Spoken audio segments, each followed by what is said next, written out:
Hello மக்களே, இன்னைக்கு இந்த வீடியோவில் குரூப் 4, குரூப் 2, குரூப் 1 தனித்தனியாக படித்தா எப்படி படிக்கணும் அப்படிங்கிறதும், ரெண்டு எக்ஸாமை கம்பைன் பண்ணி படித்தா, எக்ஸாம்பிள் நான் குரூப் 2வும் எழுதுவேன் 4ம் எழுதுவேன், நான் எப்படி படிக்கணும், இந்த மாதிரியான கன்ஃபியூஷனில் நீங்கள் இருக்கீங்க அப்படின்னா உங்களுக்கான வீடியோ தான் இது. ஸோ வீடியோ ஸ்கிப் பண்ணாமல் ஃபுல்லாக பாருங்கள். வீடியோ பார்க்குறதுக்கு முன்னாடி நம்ம சேனலை சப்ஸ்கிரைப் பண்ணியிருக்கேன். என்னோட சப்ஸ்கிரைபர்ஸ் எல்லாருக்குமே ரொம்ப ரொம்ப நன்றி. நான் உங்கள் Harsha. Welcome to Harsha TNPSC class.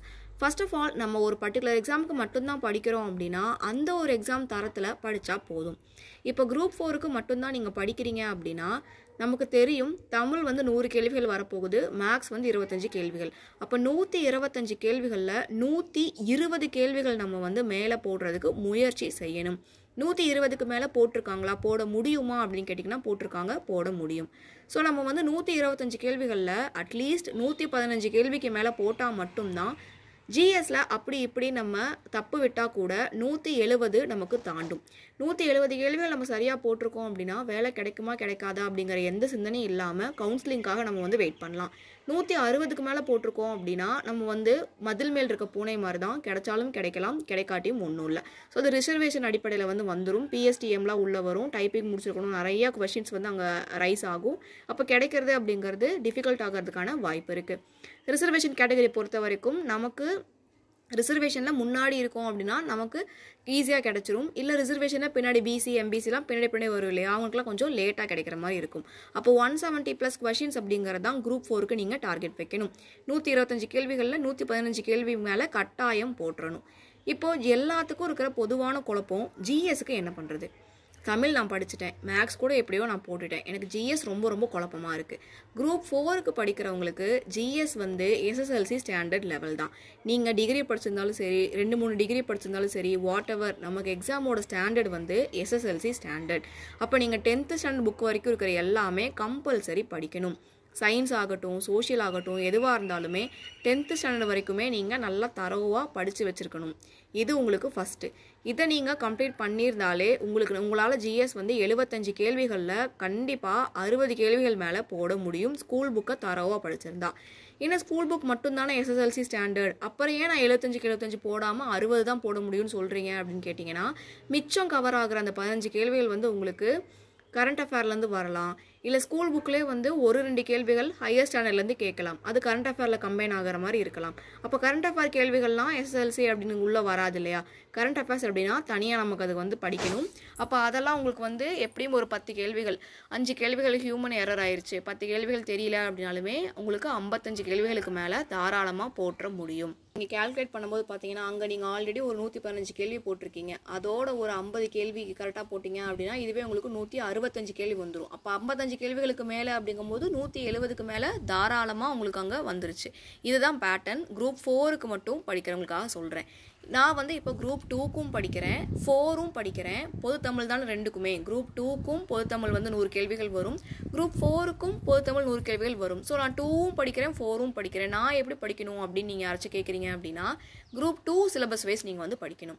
இங்கே உங்களுக்கு குரூப் 4 அப்படிங்கிறது எஸ்எஸ்எல்சி ஸ்டாண்டர்டில் இருக்குது, ஆனால் அதுவே குரூப் 2 அப்படிங்கிறது டிகிரி லெவல் ஸ்டாண்டர்ட். அப்போ டிகிரி லெவல் அப்படிங்கும்போது 10th முடிச்சு அதுக்கடுத்து +1 +2 அதுக்கடுத்து 3 வருஷம் காலேஜ் இல்லை 4 வருஷம் காலேஜ். சில பேர் பிஇ இன்ஜினியரிங் பண்ணியிருப்பாங்க 4 years, சில பேர் 3 years ஆர்ட்ஸ் கோர்ஸ் பண்ணியிருப்பீங்க. அப்போ நீங்கள் டிகிரி முடிச்சிருக்கணும் அப்படிங்கிறனால கண்டிப்பாக நமக்கு சமச்சீர் புக்ஸு 12th வரைக்கும் படிச்சிருக்கணும். குரூப் 2 எழுதணும் விருப்பப்பட்டால் நீங்கள் 11th 12th புக்ஸுமே ஹிஸ்ட்ரி, எக்கனாமி, ஜியாகிரஃபி, பாலிட்டி, புவியியல், அரசியல் அறிவியல், வரலாறு எல்லாமே நீங்கள் 11th 12th சேர்த்து படிச்சிருக்கணும் குரூப் 2க்காக. ஏன்னா குரூப் 2 நமக்கு டிகிரி லெவல் எக்ஸாமினேஷனாக கேட்க போகிறாங்க. அப்போ நீங்கள் குரூப் 2க்கு என்னெல்லாம் படிக்கிறீங்களோ அது நீங்கள் குரூப் 4 லெவலை விட அதிகமாக படிச்சிருக்கீங்க அப்படிங்கிறனால குரூப் 4க்கு தனியாக நீங்கள் படிக்க தேவையில்லை.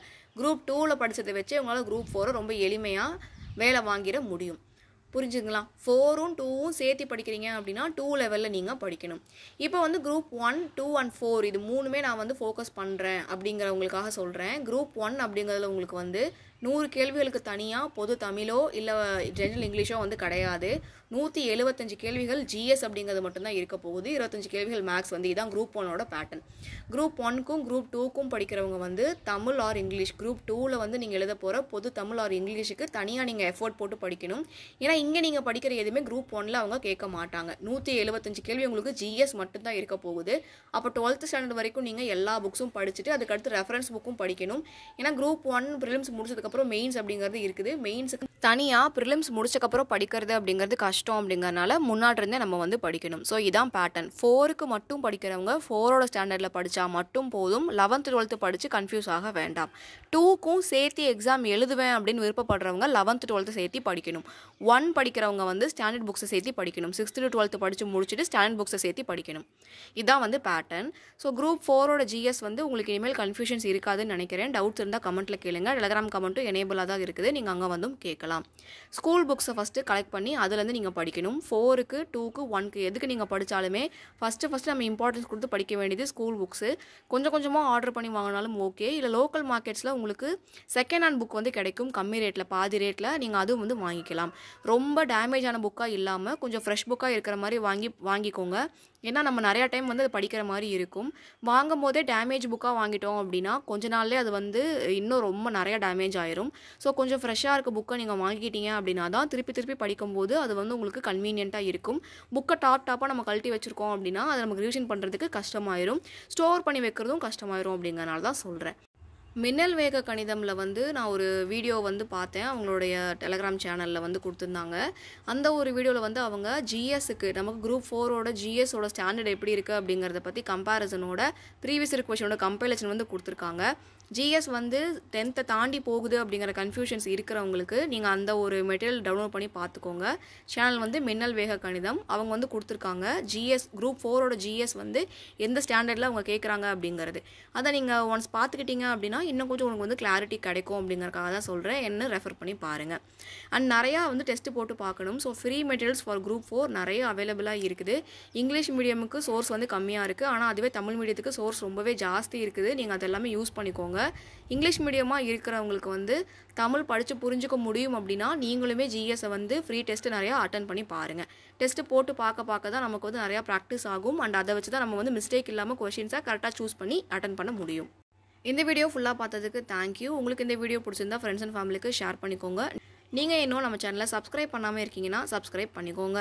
நம்ம சேனலோட டெலகிராம், வாட்ஸ்அப், இன்ஸ்டாகிராம், ஃபேஸ்புக்கோட லிங்க் எல்லாமே டிஸ்கிரிப்ஷனில் கொடுத்துருக்கோம். கிளிக் பண்ணி ஜாயின் பண்ணிக்கோங்க. இந்த வீடியோ ஃபுல்லாக பார்த்ததுக்கு தேங்க்யூ. நம்ம வீடியோவை இப்போ தான் நீங்கள் ஃபர்ஸ்ட் டைம் பார்க்குறீங்கன்னா உங்களுக்கு 2 ஸ்பெஷல் அனௌன்ஸ்மெண்ட் இருக்குது. நம்ம சேனலில் லான்ச் பண்ணியிருக்க பேட்சோட அனௌன்ஸ்மெண்ட். ஸோ வீடியோவை ஃபுல்லாக பாருங்கள். தேங்க்யூ. நம்ம சேனலை நியூவாக ஜாயின் பண்ணியிருக்கவங்களுக்கு ஒரு அனௌன்ஸ்மெண்ட் இருக்குது. ஸோ ஸ்கிப் பண்ணாமல் ஃபுல்லாக பாருங்கள். எக்ஸல் பேட்ச்னு இந்தியன் எக்கனாமிக்காக லான்ச் பண்ணியிருக்கோம். இது உங்களுக்கு இங்கிலீஷ், தமிழ் 2 மீடியமுக்கே சூட்டபுளாக இருக்கும். நீங்கள் என்ன லாங்குவேஜில் ப்ரிஃபர் பண்ணுறீங்களோ அந்த பேட்சில் நீங்கள் ஜாயின் பண்ணிக்கலாம். இந்த ஒரு எக்ஸல் பேட்சில் சமச்சீர் புக்கு 6th 12th வரைக்கும் இருக்கிற எல்லா புக்கில் கவர் ஆகிற எக்கனாமி லெசன்ஸோட ஹைலைட்டட் பாயிண்ட்ஸ் வந்து உங்களுக்கு கொடுப்போம். அந்த ஹைலைட்டட் பாயிண்ட்ஸை நீங்கள் சூப்பர் ரிவிஷன் பண்ணுறதுக்கு யூஸ் பண்ணலாம். இந்த ஒரு பேட்சோட டியூரேஷன் 15 நாள். 10 நாள் ஸ்டடிக்கு ஸ்பெண்ட் பண்ணுவீங்க, 5 நாள் டெஸ்ட்டுக்கு ஸ்பெண்ட் பண்ணுவீங்க. 5 நாள் உங்களுக்கு ஃபுல் டெஸ்ட் அப்படிங்கிறது எக்கனாமி இருக்க போகுது. ஒரு கொஷின் பேப்பர்லேயும் 100 கொஷின்ஸ் அப்படிங்கிறது இருக்கும். டோட்டலாக 30 லெசன்ஸ். ஒரு நாளைக்கு 3 லெசன் அப்படிங்கிறத படிக்க போகிறோம். அப்போ 10 நாளில் 30 லெசன் அப்படிங்கிறத முடிச்சிடலாம். ஸோ ரிவிஷன் டெஸ்ட்டை பொறுத்த வரைக்கும் நமக்கு 500 கொஷின்ஸ் வந்து கவர் ஆக போகுது 5 ரிவிஷன் டெஸ்ட்டில். கொஷின் ஃபார்மேட் உங்களுக்கு பிடிஎஃப் ஃபார்மேட்டில் இருக்கும். டெஸ்ட்டோட கொஷின்ஸ் வந்து பைலிங்குவலில் தமிழ் அண்ட் இங்கிலீஷ் 2லேயுமே உங்களுக்கு வந்து கொடுத்துருவோம். பேட்சில் நீங்கள் ஜாயின் பண்ண போகிற அந்த பிடிஎஃப் வந்து உங்களுக்கு எய்தர் இங்கிலீஷ் ஆர் தமிழில் இருக்கும். எகைன் சொல்கிறேன், ஸ்கூல் புக்கோட பிடிஎஃப் தமிழ் ஆர் இங்கிலீஷில் இருக்கும். டெஸ்ட் உங்களுக்கு பைலிங்குவலாக இருக்கும். இந்த பேட்சோட அமௌண்ட் 199 ருபீஸ். பேட்ச் உங்களுக்கு March 10 அன்னைக்கு ஸ்டார்ட் ஆகும். போனஸாக உங்களுக்கு கைடன்ஸ் அப்படிங்கிறத கொடுத்துருவோம். இந்த கைடன்ஸ் அப்படிங்கிறது ஆன்லைனில் உங்களுக்கு கிடைக்கிற எனார்மஸ் மெட்டீரியல்ஸில் இம்பார்ட்டண்ட்டாக படிக்க வேண்டிய மெட்டீரியல் என்ன அப்படின்னு உங்கள்கிட்ட சொல்கிறது தான் போனஸ் அப்படிங்கிற கைடன்ஸ். இது நீங்கள் 30 லெசன்ஸுக்கு ஹைலைட்டட் பிடிஎஃப் வாங்குறதுக்காக மட்டும்தான் 199 அப்படிங்கிறத பே பண்ண போகிறீங்க. இது ஒரு செப்பரேட் பேட்ச் அப்படிங்கிறனால March 10 அன்னைக்கு நீங்கள் அவைலபிளாக இல்லைனாலுமே மார்ச்சில் ஜாயின் பண்ணாமல் ஏப்ரல், மே, ஜூன் எப்போ ஜாயின் பண்ணாலுமே எக்கனாமி பொறுத்த வரைக்கும் இதே 30 லெசன்ஸ் தான். ரிவைஸ்டு புக் ரிலீஸ் பண்ணாலுமே பெருசாக எந்த ஒரு சேஞ்சும் ஆகாது. மொத்த புக்கையும் மாற்றுற வரைக்குமே எந்த ஒரு சேஞ்சஸுமே இருக்காது.